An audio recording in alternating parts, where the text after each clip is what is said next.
जहां तक दो चीजों को हम लोग कंपेयर करने की कोशिश कर रहे हैं, केजरीवाल का और चंद्रशेखर का, दोनों चीजों को कंपेयर ना करें, क्योंकि हम्म। केजरीवाल उस समय तक जब वो नरेंद्र मोदी के खिलाफ चुनाव के लिए आए थे, तो शायद उनका स्टेचर चंद्रशेखर आजाद या भीम आर्मी के जो चीफ है उनसे ज्यादा था। तो ज्यादा। निश्चित तौर पे ये दोनों को हम कंपैरिजन नहीं करेंगे। दूसरी चीज, जहां तक वो आदित्यनाथ जी के खिलाफ जो है चुनाव लड़ने जा रहे हैं, डेमोक्रेसी में किसी को भी अधिकार है कि वो चुनाव लड़े, और उनको हम्म। लड़ना भी चाहिए।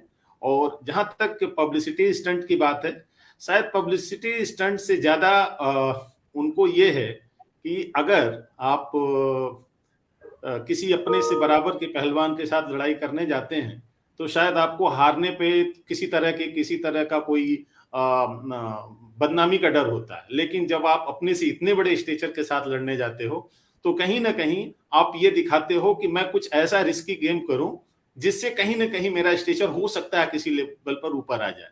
तो मुझे जो दिखाई दे रहा है इस पूरे सिनेरियो में, कि बेसिकली उनका पब्लिसिटी स्टंट ना होकर के, एक कहावत है हिंदी में, खिसियानी बिल्ली खंभा नोचे, का कहीं ना कहीं मुझे दिखाई देता है। क्योंकि निश्चित तौर पर वो पहले सपा के संपर्क में आए, और कई बार हमने क्लिप्स भी देखी हैं कि समाजवादी पार्टी के चीफ के साथ हो गए, बात किए, कहीं ना कहीं उनका काम नहीं बना। और जब उनका काम नहीं बना तो उन्हें लगा कि कुछ और भी स्पेशल किया जाए जिससे कि काम बने मेरा।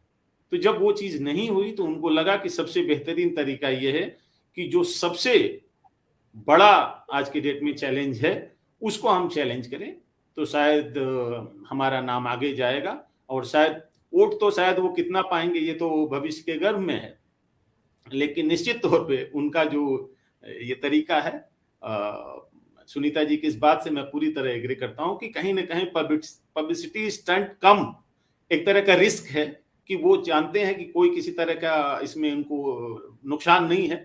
सबसे बेस्ट तरीका उनके पास जो था उन्होंने अख्तियार किया है, और इससे बढ़िया कोई तरीका उनके पास हो भी नहीं सकता है।